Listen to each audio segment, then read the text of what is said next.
그다음에 세 번째가 학교 요인인데요. 자, 어쨌든 집단 따돌림은 학교에서도 일어나는 원인이 됩니다. 우리나라 학교 같은 경우는 특히 입시나 획일적인 주입식 교육 환경, 그다음에 지나친 수능 체제, 입시 위주의 경쟁적인 교육 풍토가 아이들의 스트레스를 너무나 지나치게 주기 때문에 스트레스를 하나에 푸는 이런, 그다음에 이 그 닭장 속에 틀 안에 갇혀 있는 듯한 이런 거를 해소하는 하나의 방안으로 집단 따돌림이 또 일어나기도 합니다.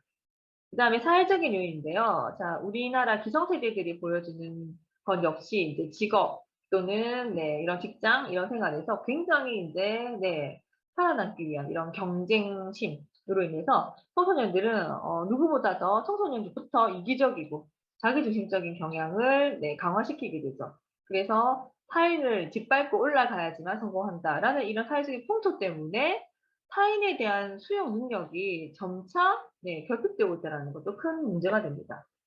또한 폭력성이 짙은 내용들을 무분별하게 드라마나 영화나 이런 거에 방송을 하고 폭력을 지나치게 미화시켜서, 그러니까 굉장히 이렇게 막 욕을 하거나 이제 뭔가 폭력을 가해서 싸움에서 이겼어요. 이런 주인공, 이런 대상들이 굉장히 좀 더 이렇게 우상화되는, 미화시켜서 이런 풍토를 만들고 있다.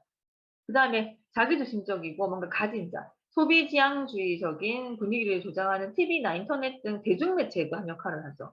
이 대중매체에서도 자기중심적이고 소비지향주의에 물든 청소년들을 많이 양성할 수밖에 없는데요. 이러한 청소년들로 하여금 이게 지속되다 보니까 친구나 또래, 동료에 대한 배려, 그다음에 애정이 오히려 사치다, 시간 낭비다라고 생각하게 만드는 사회적인 분위기. 그다음에 또 도움이 필요한 청소년들을 자신의 필요에 따라서 따돌리는 원인이 또 여기에서 나오기도 하죠. 그다음 집단 따돌림의 현황입니다. 자, 보시면 이제 폭력 유형별 피해율을 보시겠습니다. 자, 어쨌든 욕설이나 폭언을 이제 들었다라고 말하는 중고등학생들이 거의 50%나 되죠. 그다음에 집단 따돌림을 당했었다. 35.9%, 상당히 많은 비율입니다. 그다음에 돈이나 금품을 뺏겼다. 30% 정도. 구타를 당했다. 신체 폭력마저도 25.5%. 상당히 많습니다.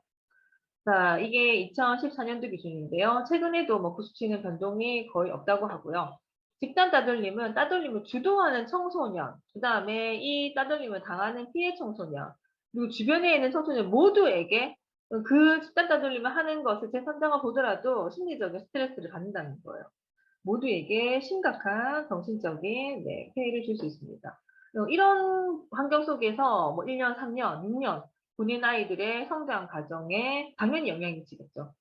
그래서 이런 부분들에 대해서 우리가 좀 이슈가 되는 것들을 늘 챙겨보시면서 공부를 하셔야 될 것 같습니다. 그다음에 집단 따돌림은 그럼 해결 어떻게 하면 되나요? 해결 방안입니다. 자, 첫 번째, 무엇보다도 가정의 역할, 부모의 역할이 상당히 중요합니다. 부모는 자녀가 따돌림을 당하고 있는지를 늘 체크를 하시고 자녀가 가지고 있는 문제점이 무엇인지를 평소에 세심하게 관찰할 필요가 있어요. 그래서 한 달의 변화, 일주일의 변화, 하루하루의 아이의 심리적인 변화, 상태, 대화 속에서 늘 찾고 표정이라든지 체크를 하셔야 된다는 거예요. 부모는 자녀와 솔직한 대화를 하는 것이 무엇보다 필요합니다. 그래서 소통만큼 좋은 게 없죠. 부모가 어느 정도 이렇게 청소년기에 적절한 대화법, 상담 기법을 배워서 자녀가 가지고 있는 문제를 지속적으로 오픈된 마인드로 상담을 함으로써 부모 자녀 간의 일단 갈등을 원만하게 해결하는 것부터 시작하셔야 돼요. 그다음에 적절한 개입이 무엇보다 중요합니다. 절표. 자녀가 따돌림을 당하고 있다라고 판단했을 때 부모는 자신의 자녀만이 최고라는 생각을 버리고 이제 부모가 좀 나서서 문제 해결을 하기보다는, 왜냐하면 청소년이기 때문에 영유아나 초등학교 저학년과는 또 다르죠. 자녀가 스스로 해결할 수 있도록 적절한 수준에서 개입을 해서 점차 또래 관계, 친구 관계를 회복할 수 있도록 하시는 게 무엇보다 중요한 요소입니다. 부모가 해결해 준다고 하더라도 또 제2, 3차 학교 폭력이 일어날 가능성이 높기 때문이죠. 그다음에 학교의 역할입니다. 자, 학교의 역할은 집단 따돌림은 인간의 어떻게 보면 존엄성, 인간으로서의 가치 이런 거를 손상시키는 굉장히 중대한 인권 침해입니다. 그래서 이런 것들을 우리 전 사회적인 분위기에서 좀 인식, 직시를 하셔야 되고, 무엇보다 학생 상호 간에 서로 믿고, 신뢰, 그다음 의지할 수 있는 좀 따뜻한, 온정적이고, 좀 도덕성에 기반한 정의로운 학습 공동체를 만들어 주는 게 바로 학교의 역할이에요. 그래서 이렇게 하기 위해서는 교사와 학생들이 늘 민주적인 방식으로 협력하고 소통하고 대화를 하셔야 합니다. 특히 이제 학교는 교사와 학생, 그다음에 학부모 간의 소통의 장을 정기적으로 단계별로 마련을 하시고요. 피해 학생이 안심하고 도움을 요청할 수 있는 협조 체제를 구축을 하되 이것이 상시적으로 늘 움직이고 있고요. 작동하고 있구나. 그다음에 네, 이렇게 획일화된形式말고 여러 가지 통로로 아이들이 도움을 요청할 수 있는 그 장을 만들어 두셔야 되겠죠. 그다음에 사회 역할입니다. 자, 여러분들 사회 역할을 보시면 자, 특히 이제 언론 매체 중요한데 언론 매체는 이런 왕따, 따돌림 문제를 다룰 때 좀 조심스럽게 접근을 하셔야 됩니다. 우상시 되지 않도록.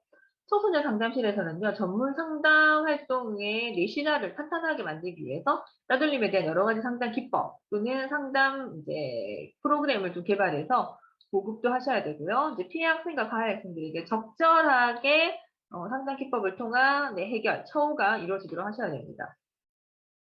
그다음 무엇보다 사회적인 이 기성세대의 인식 전환이 필요한 것 같습니다.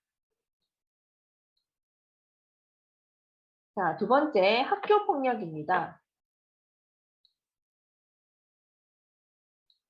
학교 폭력 같은 경우 이제 이 주제는 너무 많이 다뤄지고 있고 학교 폭력의 이런 개념, 정의 역시도 우리는 흔히 잘 알고 있습니다.